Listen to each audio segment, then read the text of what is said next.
ফেলে দেওয়া কিছু থেকে যে নতুন কিছু বানানো যায় সেটা তো তোমরা অনেকেই জানো। আজকে আমি যে আইডিয়াটা দেখাবো সেটা দেখার পরে তোমরা কখনোই আর এরকম ঝাড়ুগুলো ফেলে দিবে না। আমি এই ঝাড়ুগুলো থেকে এখানে আমি ঝাড়ুর মধ্যে যে ধরার জন্য যে পাইপগুলোর মধ্যে থাকে ভিতরে, আমি সেগুলোকে নিয়ে নিয়েছি। তারপর এখানে আমি পাটের রশিও ব্যবহার করেছি। এগুলো মাঝখান দিয়ে কেটে নিয়েছি ভাগ ভাগ করে। তোমরা তোমাদের ইচ্ছা মতে এরকম ভেঙে নিতে পারো, এটা ভাঙা একদমই ইজি। তারপর আমি দেখো এগুলো একটাকে একটা আরেকটার উপরে কিভাবে করে ভাঁজ করেছি। এরপরে তোমাদের বাসায় তো সুতা শেষ হয়ে যাওয়ার পরে এরকম রোলগুলো পড়েই থাকে, এই রোলগুলোকে উঠিয়ে নিয়ে আসবা এবং এখানে কাজে লাগাবা। আমার এই ওয়াল হ্যাঙ্গিংটি তোমাদের কাছে কেমন লেগেছে কমেন্ট করে জানাবে। ভালো লাগলে অবশ্যই আমার পেজটিকে ফলো করবে।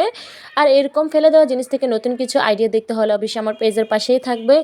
আর কখনোই তোমরা এরকম করে এই ঝাড়ুগুলো ফেলে দিবে না। আজকে খুব সহজ এবং খুব ইজি একটা পাটের রশি দিয়ে ওয়াল হ্যাঙ্গিং বানিয়ে দেখাবো। আর এটা একটু ইউনিক দেখে বানানোর চেষ্টা করেছি। আমি এখানে লেস ব্যবহার করেছি, সুতোগুলোকে পেঁচিয়ে লেস ব্যবহার করব এখানে। তারপরে আমি এখানে ওয়ান টাইম কাপের মধ্যে সুতো পেঁচিয়ে এটাকে অ্যাটাচ করে লাগিয়ে দিব। এরপরে কিছু পাতা ফুল অ্যাড করে দেওয়ার পরে দেখো আমার ওয়াল হ্যাঙ্গিংটা একদমই রেডি। আর আমার ওয়াল হ্যাঙ্গিংটি তোমাদের কাছে কেমন লেগেছে কমেন্ট করে জানাবে। আল্লাহ হাফেজ।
হ্যাঁ।